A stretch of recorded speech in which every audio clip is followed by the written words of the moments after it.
नारियल की उत्पत्ति कैसे हुई। नारियल का नाम सुनते ही ईश्वर की पूजा का ध्यान मन में बरबस आ जाता है।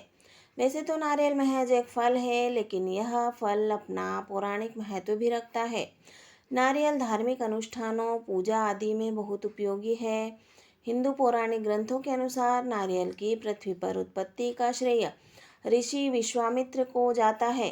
पुराने समय में सत्यव्रत नाम के राजा थे और वे चाहते थे कि पृथ्वी लोक से स्वर्ग लोक जाएं।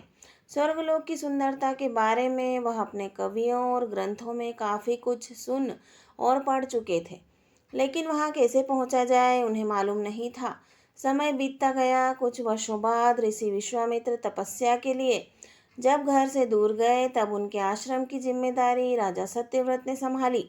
कुछ समय बाद ऋषि लौट कर आए और राजा सत्यव्रत को आश्रम की देख रेख करने के लिए धन्यवाद कहा। उन्होंने राजा से वर मांगने को कहा।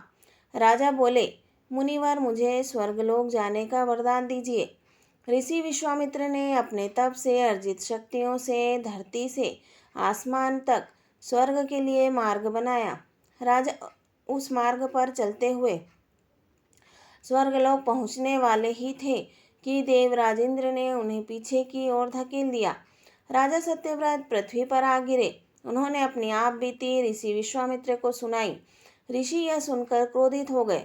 वह स्वर्गलोक पहुँचे, वहाँ स्वर्ग के देवताओं से मिले और आपसी सहमति से दूसरे स्वर्गलोक के निर्माण करने का आदेश देकर वह धरती पर लौट आए।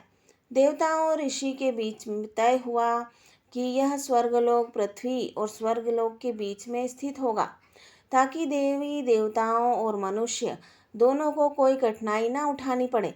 राजा सत्यव्रत प्रसन्न थे, लेकिन इस कार्य के सूत्रधार ऋषि विश्वामित्र चिंता में डूबे हुए थे। ऋषि की चिंता थी कि कहीं पृथ्वी और स्वर्गलोक के बीच में होने के कारण नया स्वर्गलोक हवा के तेज बहाव से डगमगा न जाए। यदि ऐसा हुआ तो नया स्वर्गलोक धरती पर गिर जाएगा। तब ऋषि विश्वामित्र ने ही धरती पर खंबे का निर्माण किया। इन खंभों ने नए स्वर्गलोक को सहारा दिया। कहते हैं कि यही लंबे खंभे पेड़ बन गए और राजा सत्यव्रत का सिर एक फल बन गया। पेड़ को नारियल का पेड़ और राजा के सिर को नारियल कहा जाने लगा। इस तरह से नारियल का जन्म हुआ।